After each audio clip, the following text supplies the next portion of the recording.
has been a great stop, and it has been so awesome getting to see Haynes again and walking down memory lane and getting to see all the old places that we went when I was a kid. I'm actually headed to the ferry terminal right now, so my ferry doesn't sail until 6 a.m. I'm supposed to be there around 4 a.m., so I'm leaving now. It's going to be dark in about an hour or so.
I'm officially at the ferry terminal. It doesn't look like there's anybody else in line yet. That could be because I'm about 11 hours early. But you know what they say, the early bird, or in this case, the early bear, gets the worm.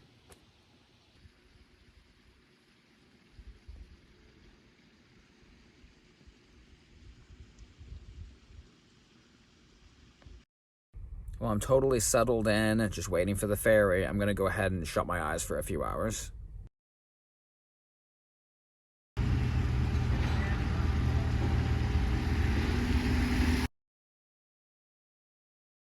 Alright, I'm on the ferry. I'm gonna head up to the upper decks now.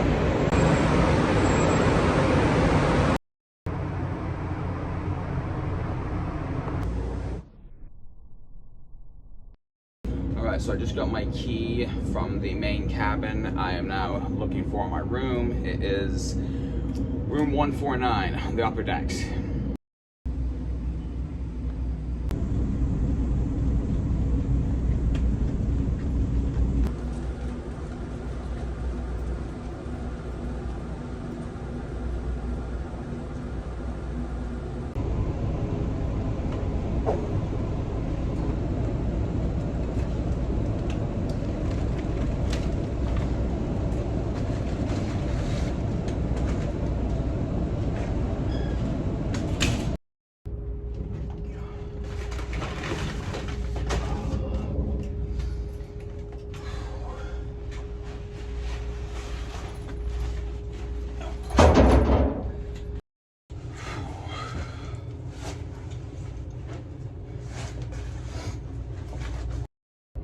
Well, now that I've made it onto the ferry, the only thing that I need to do is sit back and relax. It's about a day and a half until we get to Ketch King.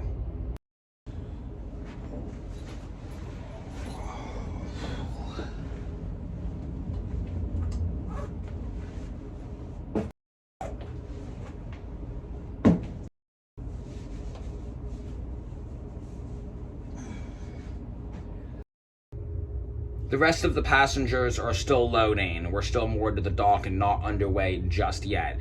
I didn't get a ton of sleep last night, so I think I'm gonna go ahead and shut my eyes and get a couple more hours.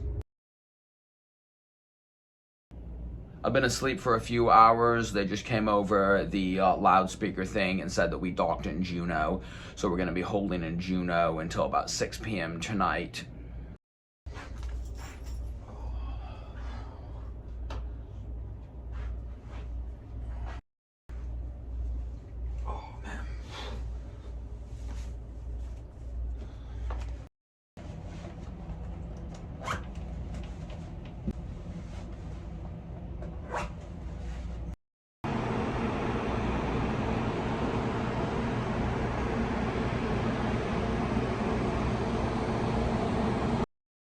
This is Auk Bay in Juneau. Like most places in Alaska, I have spent a lot of time here with my family, particularly on the boat called the Orca. It was a really, really nice boat. There was a fiberglass one that we converted into being a liveaboard. I have fished lots of stuff off the Auk Bay dock. We stayed here for quite some time, and there's also a place called Auk Bay Chicken that has some of the best fried chicken I have ever had. The ferry is about to take off again, and we will be underway. I should be in Ketchikan around 1 p.m. or so tomorrow. Next stop for this ferry is Petersburg and then Wrangell. I was actually born in Wrangell, which is pretty awesome. The ferry is going to be stopping there.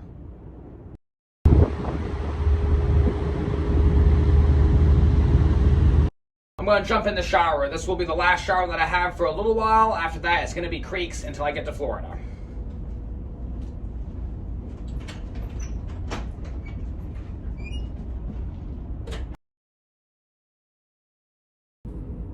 When I was a kid, we would sometimes save up the dividend and take the ferry to Juneau. A lot of the areas that we were in growing up didn't have toy stores, fast food, or anything like that, but Juneau did. One thing that we would always do on the ferry rides, Mom and Dad would buy a ham from the store as well as Cheetos. To this day, ham and Cheetos remind me of the ferry.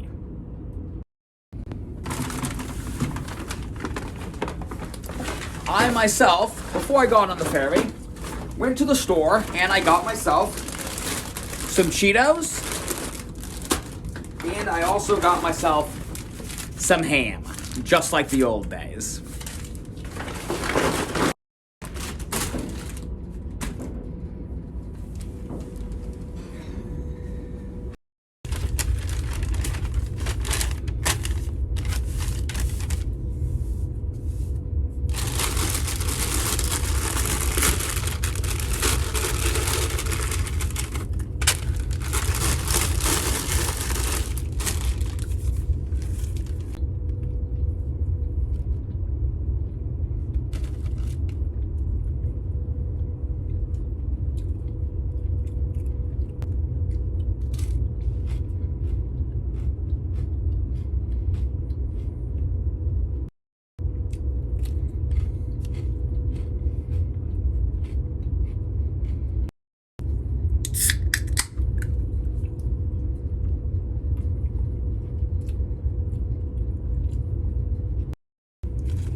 Ham and Cheetos definitely is not a bush food, but I think that's one thing that made it stand out so strong in my memories. Ham, Cheetos, and the ferry.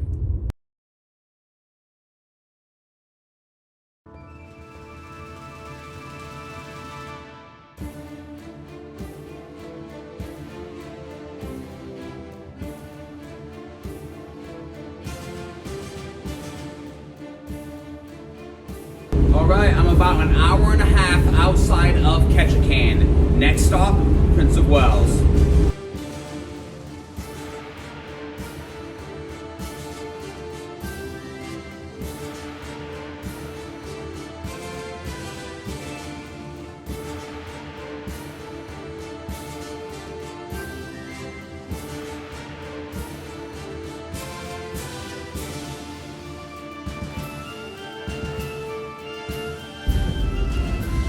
Alright, so the ferry's docking in Ketchikan right now, and I'm gonna get all my stuff and get into my car.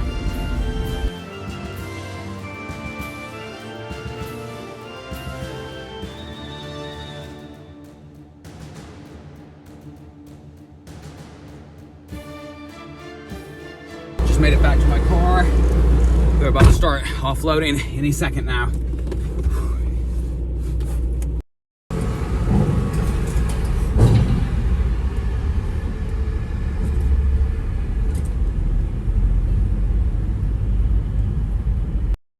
I just made it to Ketchikan and I found a spot that I can pull off for the night.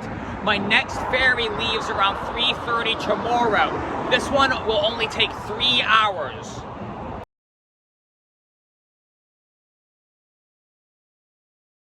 just got a message from the Inner Island ferry. They said that due to bad weather that they're going to have to push it up, so the ferry is leaving in about an hour. I'm going to head over there now.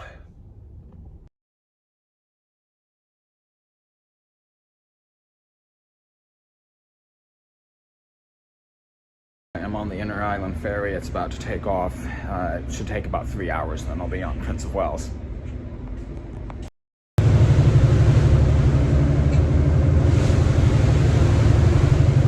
So this is the Inner Island ferry. We're just coming to the open, so the weather is going to get a little bit rougher.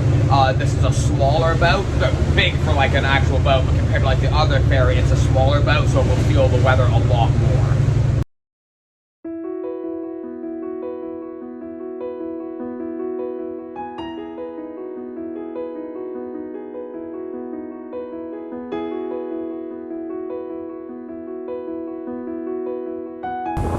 Still got a few hours to go on here. I'm just gonna lay down for a few minutes, shut my eyes.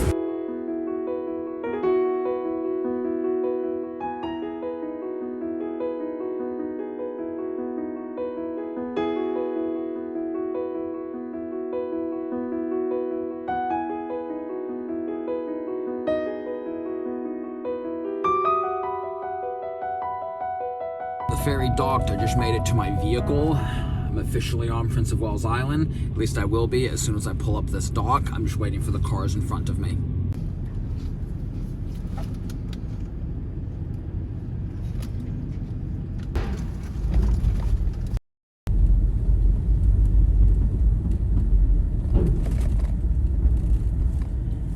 I am now officially on Prince of Wales Island. All right, so I just made it to the campsite.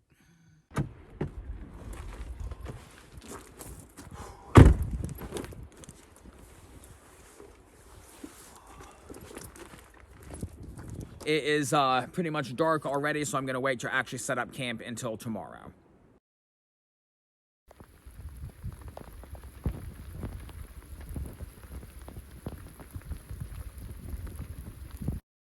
So this is the area that I'm going to be staying in. I'm going to go ahead and get my generator set up and my Starlink set up, and then later I'm also going to get a tent put up.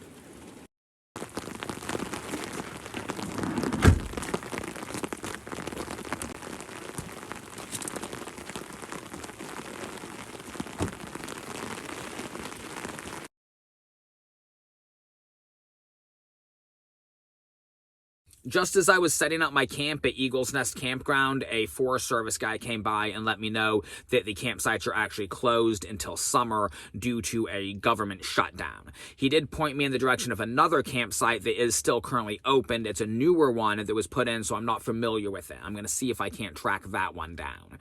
I went into town to get my hunting and fishing license, and I found out that the out-of-state hunting license is a bit out of my price range. It's about $500 for one deer tag, and right now I've saved up every penny I have, hoping to put a down payment on the property here. I did manage to get a fishing license, but I was informed that I cannot fish with my hands. I have to use a string and lure.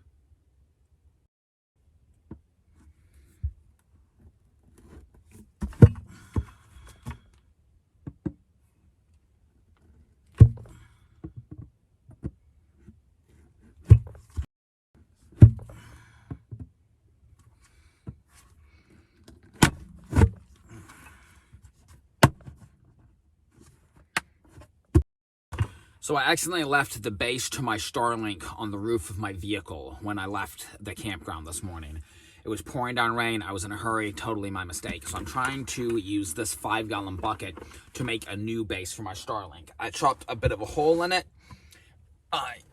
It's a little bit big of a hole, so it's just going all the way into it. So I'm going to see if I can't use my duct tape in order to make it more of a snug fit.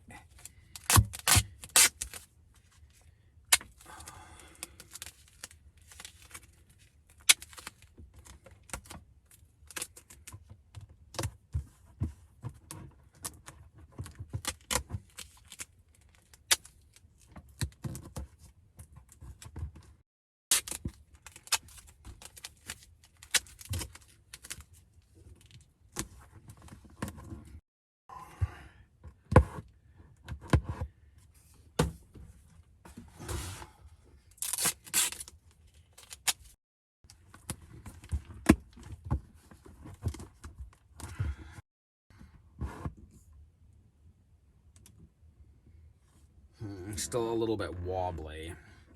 All right, I'm gonna just try taping it onto the bucket itself, but I gotta get the cord in there first.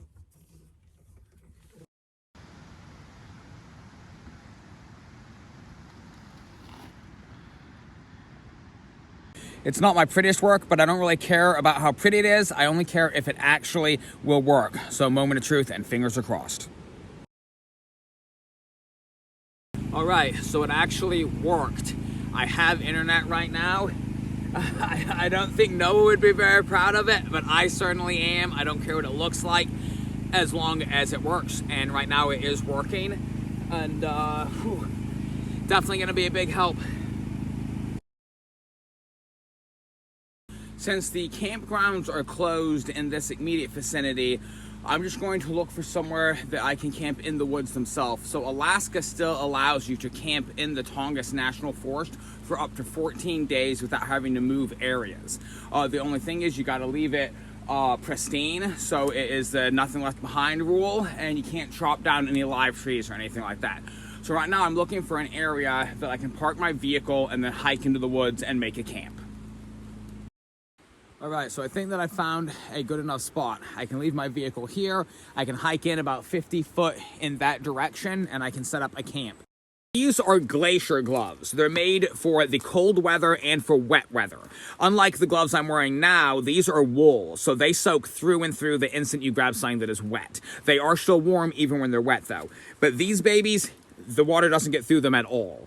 Now, there's one thing that I'm going to do that isn't exactly conventional for people that have glacier gloves. I prefer my gloves cut off, so I'm actually going to cut the fingers off these gloves.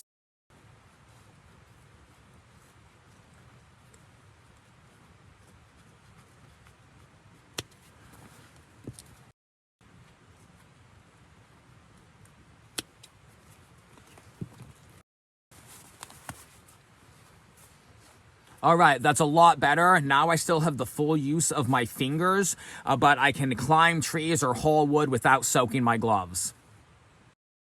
The gear that you have can make all the difference, not only with surviving, but also being comfortable while you survive.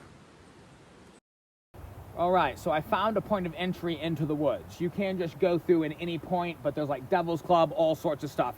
So you can often find trails that are already made by animals, such as deer and bear. So they'll travel through the path of least resistance. So they constantly walk on a deer trail. It makes it more like a bush highway almost. So right here, it doesn't look like much, but there's an actual entrance that deer and stuff have been using. And once I get there, I should be into the open mouth of the woods. I'm looking for a flat area that I can pitch my tent.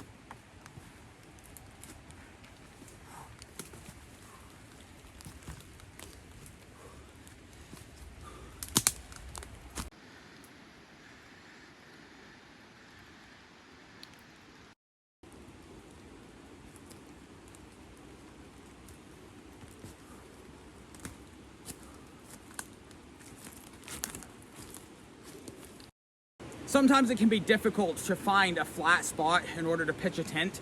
Alaska is very up and down, has lots of hills, and on top of that, it has trees that have fallen over and then nature has grown over on it.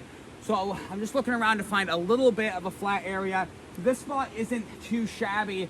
It's a little close to the water, so it's good to be close to a creek, but it also can be more dangerous because that's where the animals will come in order to drink out of the creek. So I'm just looking around, and I'm sure I'm gonna be able to find something. This one right here isn't bad, so I'm pretty tempted actually. I'm just gonna look around a little bit more and see if I can find a better spot.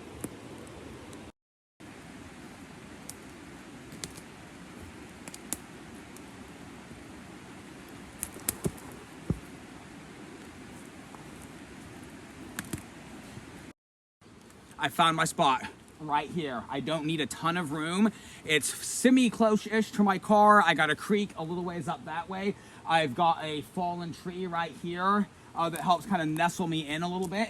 So I can't go chopping down any trees or anything like that, but I don't need to. I can gather all the fallen wood, gather it up for firewood. I can also clear it out of my spot here to put my tent.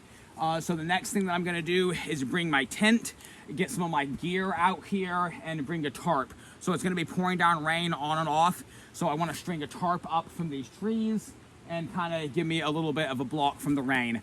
But I'm gonna go ahead and start setting my camp up now. First thing though, I gotta haul everything from my vehicle to right here.